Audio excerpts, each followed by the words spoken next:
To beast or not to beast? That is the question.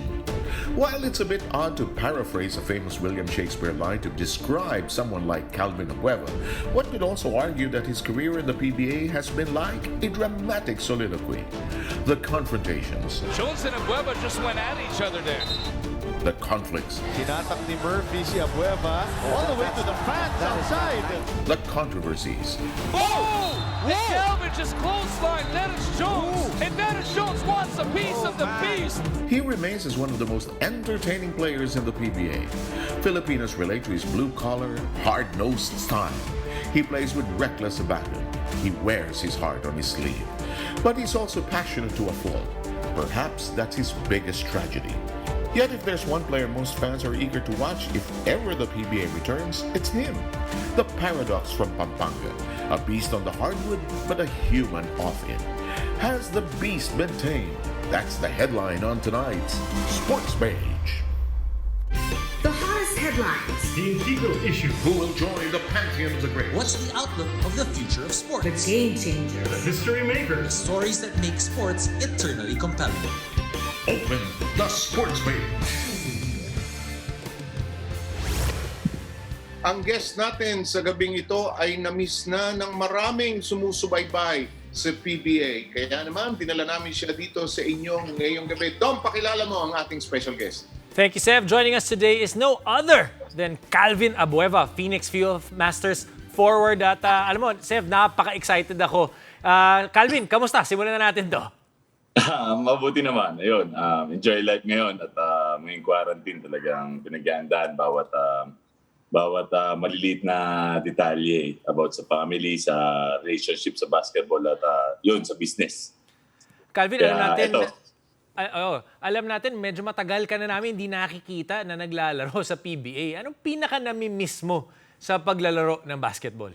Siyempre, oo nga, na-miss ko dito yung mga hassle ko at yung mga fans na mga nakasuporta sa PBA at yun yung mga time na, alam mo yung mga nasa pwesto ka na yung maging malakas ka na pagkalaban mo yung mga idol natin dyan at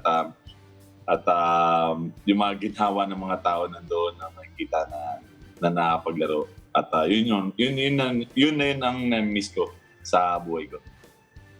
Bagay sa'yo nakasalamin ha. Oo, medyo may konting pagka-ano yung mata. Kaya Baka naman pagbalik mo sa court, yan nasuot mo, magugulat. contact lens para mas malinaw. Okay. Ngayon, Calvin, alam ko isa na lang kulang mo sa commissioner's office, pero alam ko nagkokontakan kayo ng mga kakampi mo sa Phoenix, ano ha? Yeah, actually sir, right now tapos na po lahat at result na lang yung inihintay at hanggang ngayon yun lang rin inihintay ko kung anong result na sabihin ni Commissioner sa mga ginawa ko at ang laki ng pagbabago sa mga nangyari sa akin itong past year na to na dumaan at naging malinaw lahat sa pag-iisip ko kung paano yung dapat tempered attitude mo about sa mga mapupuntahan mong lugar at masasabakan mong mga tao. Habang nagsasalita ka, nadidinig ko yung boses ni Coach Louie. Parang sinasabi niya, yan si Calvin, alam mo, pagka bumalik sa amin, malaking bagay. At anong mga advice ang naibibigay ni Coach Louie sa'yo habang... Oo, yun. Actually, number one dyan, lagi ka lang magdasal, sabi sa akin. At yun number one makakatulog sa'yo. At yung pamilya mo, lagi nandyan sa'yo sa tabi mo. Kasi, at yan rin yung makakatulong at makakadama ng mga paghirap mo sa mga nangyayari ngayong taon na to sa'yo. At yan rin makakatulong, lalo yung mga bata.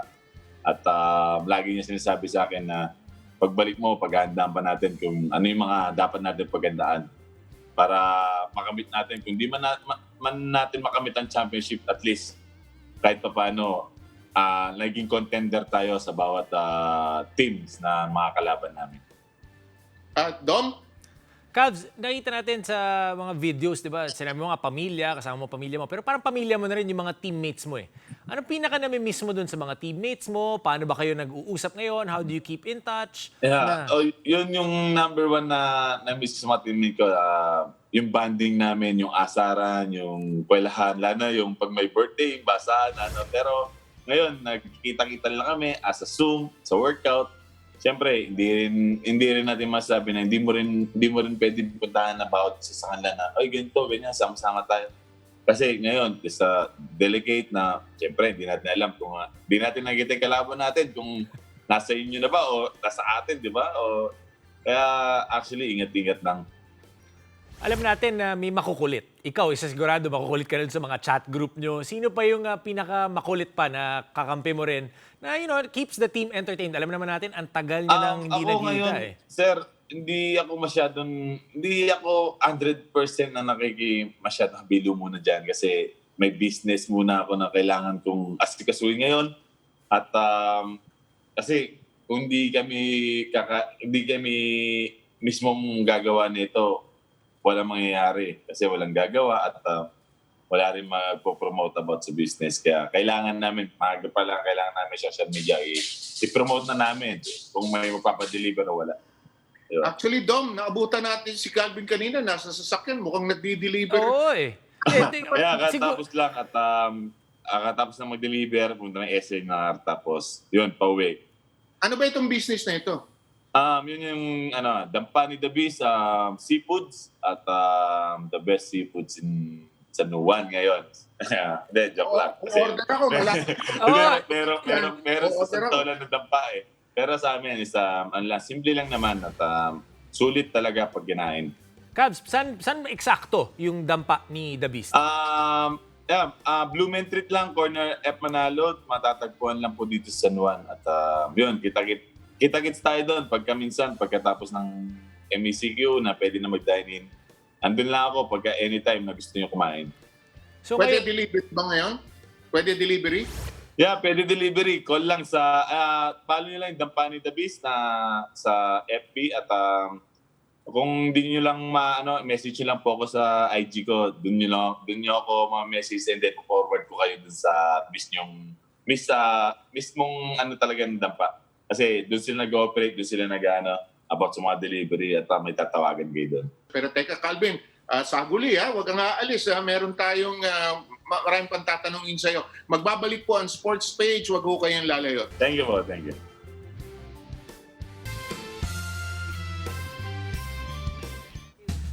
Time now for Press to Talk, where our friends from the sports beat get to ask questions to our guests. Joining us tonight are Bong Lozada of Inquirer.net, John Ballesteros of ESPN5.com, and Joey Villar of the Philippine Star. Unang magtatanong is Bong Lozada of Inquirer.net. Hi, Calvin. So, after nung suspension mo from the PBA, nagtayo ka ng restaurant mo.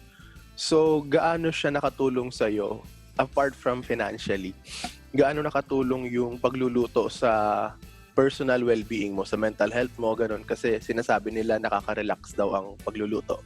Yun lang. Ang sa akin dyan, kasi number one, hilig ko na yung pagluluto at nailigan ko lalo na yung mga experience na alam kong papatok. At saka nakakuha rin ako ng kahit pa paano konting budget para mapakain ko rin yung pamilya ko at may mga konti sustento ako na kailangan ko rin ibigay sa pamilya ko. At alam niyo naman na nagka-problema itong year na to at kailangan natin ibangon. Hindi lang sa basketball, pati rin pamilya mo, kailangan mo rin ibangon kasi dito ka kukuha ng lakas para makapaglaro at makapag-umpisa ka ulit ng panibagong buhay. Next up, we have John Ballesteros of ESPN5.com. Hello, Calvin. Ang question ko is, days after Terdi Ravena announced that he's playing in Japan's B-League, it was reported na nakatanggap ka rin ng offer from one of the teams there. Tanong ko lang, may update ba about it? Since nothing certain yet with regard to your PBA comeback, ina-entertain mo pa ba yung prospect of playing in Japan? Actually, ang daming kumukuha sa akin, daming messages. Pero may big problem ako dito sa atin sa PBA at hindi naman agad-agad ako makakaalis ng ganun basta-basta lang at ang dream ko nandito at gusto kong bumalik na makapaglaro ng Philippine team at syempre yung mga anak ko lalaki yan, 5 lalaki yan at gusto ko makakuha yung yapak ko sa paglalaro ko dito sa basketball. Lastly, we have Joey Villar of the Philippine Star. Hi, Calvin. Should the PBA allow you to return, what would we expect of you? Ikaw ba'y magiging the tamer beast o beast ka pa rin pero with a check or controlled temper ba? Actually, ang akin ngayon, temper ang kailangan kong masolusyonan. Ang pang-aasar, natural lang yan natural lang yung mga pero yung mga sobrang bagay, yung mga kailangan mong i-lowest. Kasi ang temper talaga, pag pumitik yan, hindi mo alam kung kailan pipitik. May mga ibang player na may pumipitik pero yung mahina lang yung pagkakal, may mga taong mas higher. Diba? Depende naman sa mga sa sitwasyon na may impact nila sa loob Diba? Alam niyo yung may mga kiskisan lang, banggaan, may mga ganung tema pero actually pag nalimitan mo yun, pag malimitan mo yun, mas gagawin at mas maging agresibo sa paglalaro. Thank you to all our colleagues from Sportsbeat for joining us for tonight on Press to Talk. At we're very lucky because also joining us today is the manager of Calvin Abueva, Boss Danny Espiritu. Welcome to Sports Page. Hi! Sa inyong lahat dyan. At maraming salamat sa pag-iimbita nyo sa akin. Boss Danny, welcome. At alam natin mabigat tong pinagdadaanan ni Calvin the past 14 months. Paano mo ba ginagabayan si Calvin dito sa pinagdadaanan niya? Alam natin gaano importante ang role mo. Alam mo, pag tuwing mag-uusap kami ni Calvin, lagi kong ina-advise sa kanya na kung meron siyang konting problema, dapat i-inform niya agad ako. Kesa doon sa malalaman ko, yung problema mo, malaki na. So ang solution na gagawin namin, malaki na rin. So sabi ko, every time na meron kang problema, sabihin mo sa akin, kung kaya ko, ayusin natin. Hindi na natin dapat gawing malaki. Kagaya ng mga issue nung Japan, di ba? Nag-usap kami niyan. So nalaman niya tuloy yung dapat niyang galawan doon sa Japan na yon. So ngayon, na-tame yung Japan, so walang issue sa kanya ngayon, di ba? Tungkol naman doon sa mga negosyo niya, sa financial niya, ako gumagawa noon. Kapag meron siyang problema sa financial, sila ni Sam, tatawagan ako, Boss Danny, meron kaming konting pangangailangan dahil mag-enroll na yung mga anak ko, pero wala pa naman kaming konting pera. Gagawin ko, kakausapin ko siyempre yung team. Gagawa ko ng paraan, susulat kami ng letter of request to advance whatever amount na pwede lang ibigay kay Calvin. Kung merong konting problema si Calvin doon sa team, aayusin ko yan. As a matter pa, kahit nung nakaraang 3 weeks ago, si Boss Bogia, ako at saka yan, nag-meeting doon sa The Fort. Kami lang tao doon kasi bawal pumasok. Inayos namin lahat yung problema ni Calvin. So far, nasolve naman ngayon. Nakuha na ata ni Calvin yung problema niya Di ba, Calvin? Okay. Dom, sabi ko sa iyo 20 years ago, si Danny na ang kunin nating manager. Siguro, yung ganda na ng bahay natin. Ganyan. Pero ito naman, Danny, matanong kita bilang player, agent, manager.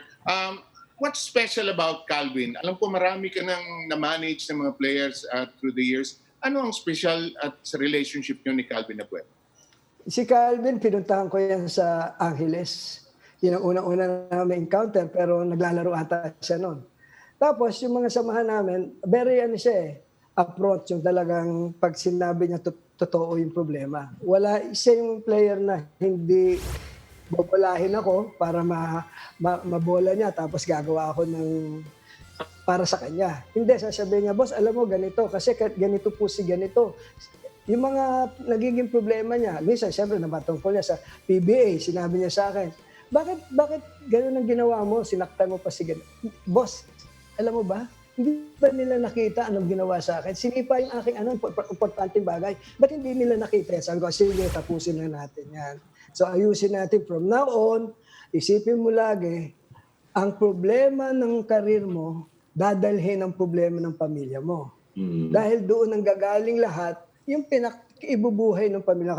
Kaya kailangan konting control sa emotion mo. Although hindi ko naman sinasabi sa'yo, alisin mo yung dapat mong gawin dahil yun ang gusto ng mga fans sa'yo makita. Kasi pag nagbago ka naman ng gusto, hindi ka na si Calvin Abueva. Wala nang gana sa'yo manood. Kilala ka si Calvin. Okay. Ngayon naman, Calvin, bago magtanong si Dom, gaano ka-importante ang patnubay, ang pag-alaga sa iyo ni Danny Espiritu nitong time na ito? Gaano ka-importante sa iyo? Yun nga, sobrang importante kasi wala na akong malalapit na tao, ewan ko kung may tutulong ba sa akin. Ang isa lang inano ko, boss, ikaw nang bahala sa akin at alam mo naman, boss, lahat ng mga ginawa ko. Kung dati pa lang na kung ayaw ko, bakit pa ako andito sa lugar ko? Kung ayaw ko na maglaro, kung gusto ko maglaro sa ibang lugar o ano. Pero ang akin talagang, andito na ako, 7 years na ako dito, and then para isa-isang ganun na nangyari, mawawala na yung career mo. Parang ang baba naman tignan na hindi na masakit sa akin at hindi na mahirap yung desisyon na pinagawa nila sa akin. At least, nagawa ko siya na walang conflict. Doon ko siya nagawa na naging preparado ang mga ginagawa ko ngayon. Lahat ng mga sinasabi sa akin, talagang minamindset ko sa sarili ko na magagawa at makakaya ko. Okay. Dom, last question before we go into our next break. Sa'yo. Well, Calv, yung gaano ka-importante yung bagay na binibigay sa'yo ni Boss Danny, alam natin na gumagawa siya ng paraan, pero yung gabay, yung tulong niya, yung parang advice na binibigay niya, especially dun sa pinagdadaanan mo na na-mention mo nga na may mga ibang mga tao na nung okay, andyan. Pero nung hindi masyadong okay, nawala. Alam naman ni Boss Danny kung sino ako at kilala naman niya ako kung may problema ako o wala. Alam naman ni Boss Danny kung ano yung mga dapat ko rin na sabihin sa kanya. At lahat naman, kahit ganyan niya magsalita si Boss Danny, joke-joke o loko-loko, pero lahat yun pumapasok sa utak ko na ito dapat gawin mo, ito dapat. Hindi dapat yung ganyan, hindi dapat. Alam naman natin si Boss Danny na parang paloko-loko lang magsalita yan, pero may punto. Okay. Dom, break muna tayo. Maraming salamat to Boss Danny Espiritu. Thank you for joining us on Sports Page. And Sports Page will be right back.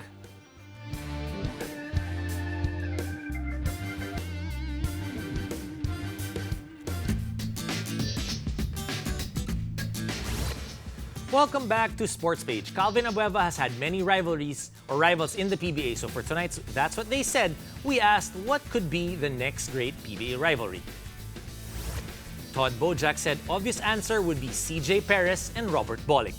Both have something to prove and play for underdog teams. Their talent and work ethic are undeniable and they are very marketable. Rose Swanko, the Phenom versus the King Lion. So she means Kiefer Ravena and Basera Mer. Justin Villaroman, nakakamiss yung physical na rivalries kaya Abueva versus Pogoy ako. Mainit na matchup yan sigurado. Ichu Bautista could have been JMF versus Greg Zilla, but it didn't happen. Okay, welcome back to Sports Page. Sev, kasama pa rin natin si Calvin Abueva. Calvin, alam natin na it's been 14 months and ano na ba? Nasaan na ba yung status? Nasaan na ba in terms of yung tests na sinasabi ni Com Willie na kinakailangan gawin? Nasaan na ba tayo doon? And ano na lang ba ang kailangan para makabalik si The Beast? Actually, ako yung by 2 to 3 weeks daw yung result and I don't know kung kailan nga lalabas at yun lang rin hinihintay ko para alam mo yung pakiramdam ko na welcome na ulit ako sa PBA. Kasi yun na. Kasi alam nyo, actually, akin, blessing na rin to. At kahit paano, mahababang season ang paglalaroan ko ng All Filipino. Kaya, that's a good blessing to me. Okay. Calvin, marami kang ginawa nitong quarantine period. May mga tinulungan ka, may business ka. Ano mga natutunan mo sa sarili mo nang nalayo ka sa basketball? Unang-una, siyempre, paano ko i-recover yung pamilya ko at paano ko ibigay a relationship ko ulit sa mga anak ko, lalo na sa asawa ko. At yun, nag-click naman sa loob ng September hanggang ngayong August, September, mag-1 year na kami na nagtutulungan at nagsasagipan na kung anong problema ang dapat naming itanong sa isa't isa. At yun, na-survive namin at ito, sinasurvive namin ngayon yung restaurant hanggat hindi ko pa iniisip ang basketball sa ngayon dahil yun nga, may may pandemic pa tayo. Kaya ngayon, focus kami sa business at sa pamilya. Yung basketball, sa'yo, laro, trabaho, nag-iiba ka ba pagka competition na-excite ka? Ano nangyayari sa'yo pag gano'n?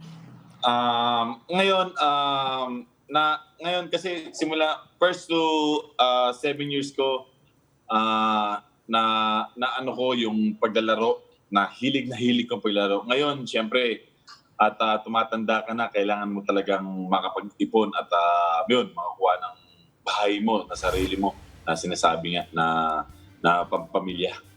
Yung pamilya ko at yung restaurant ko, yung kailangan ko nga sikasuhin yun. Yung pagbalik ng basketball, siyempre, may preparation yan. 1 month bago start ng 5-on-5 baget na, no, diba? Kailangan ng preparation. Kaya, siyempre ako, nandun pa rin yung kondisyon ko.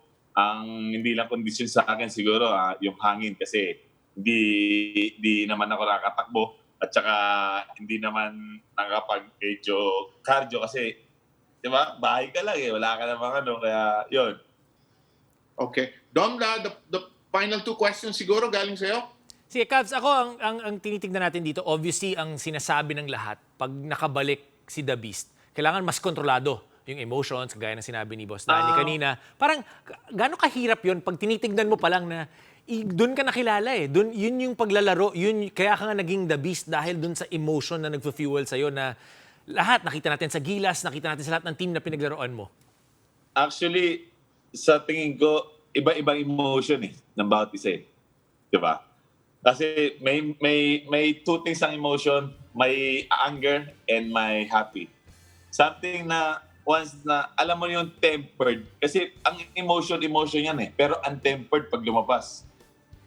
Doon mo masusukat kung gaano kalakas ang tempered mo at gaano kahina ang tempered mo.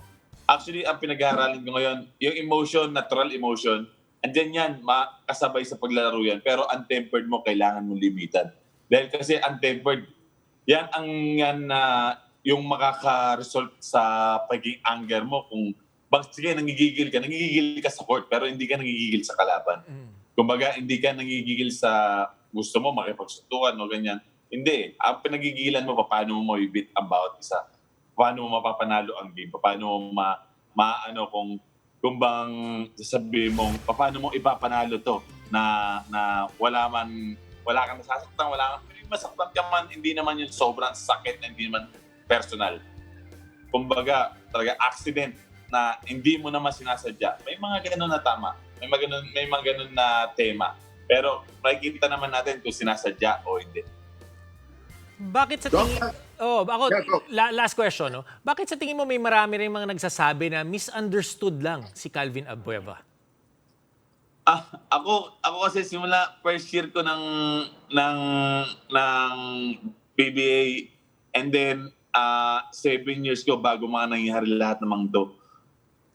Yung 7 years na yun, ang dami kong napakita, ang dami kong nakuha, ang dami kong na-experience. Yung time na yun, struggle lang buhay ko nung time na 2018. Talagang parang lahat ng first year ko to 7 years, nawala, nakalimutan ko. Kaya ngayon, ang step forward ko sa sarili ko, paano ko masisimulan ulit ang year na pinaglaro ko sa PBA. Paano ko ulit na masisimulan ngayon. Okay. Calvin, siguro pagkakataon magbigay ng message sa iyong mga libo-libong fans na nag-aantay sa iyong pagbabalik sa PBA court. Yeah, maraming salamat lalo sa best friend family at yun number one sumusuporta sa akin at number one fans ko. Lalo na yung mga ano ko diyan, yung mga tag-ibang bansa na mga nakasuporta sa akin na sa likod. Lahat lang yan. Alam ko naman na-miss yun na ako at na-miss yun na ang pagbalik ng PBA at yun, God safe at stay healthy lagi. Kaya good luck na lang sa atin. Sana matapos na itong pandemya na to. What a great show tonight, Dom, with the very, very special presence of Calvin Abueva with us. Oh, definitely. Maraming salamat, Calvin, at madami kaming natutunan. At the great thing about Calvin Abueva and his story, yung pwede pa siya mag-inspire ng mga tao dun sa ginagawa niyang negosyo and the realization and then moving forward. Parang dun sa sinabi ni Calvin, parang rookie ka ulit this coming All Filipino. Diba? Parang restart Ang ganda. Yeah, restart. Kailangan mo. Parang ako, iniisip ko na lang na parang, actually, iniisip ko, knock to the wood. Parang injury na lang ako eh. Yun na lang iniisip ko, parang may something na pero knock on the wood, sana wala naman. Pero actually talagang inip na ako sa buhay ko para gusto ko nang makabalik sa paglalaro. Clearly, Calvin Abueva is one of the most polarizing players in the PBA, but the PBA is so different without the Calvin Abueva that we know. Some people love him and some people, just conversely, they have different opinions about him. But it's so interesting that so many changes have happened to him during this time away from the basketball court. He is aware of his faults and he is aware of what he has to take care of. Yun naman talaga ang mahalaga. At in soon enough, we will have the beast back in the PBA. And we started out with Shakespeare here tonight. Let me do one more Shakespeare before we end. Let me embrace these, our adversity, for wise men say it is the wisest course. Calvin, we wish you luck. Ingat ka. And we look forward to seeing you back on the PBA court. Oh yes. Thank you po. See you soon. Sa Kampa, with the beast. Thank you very much, Dominic. Thank you. To all of you watching, this is Seb Sarmenta. This is a special edition of your Sports Page.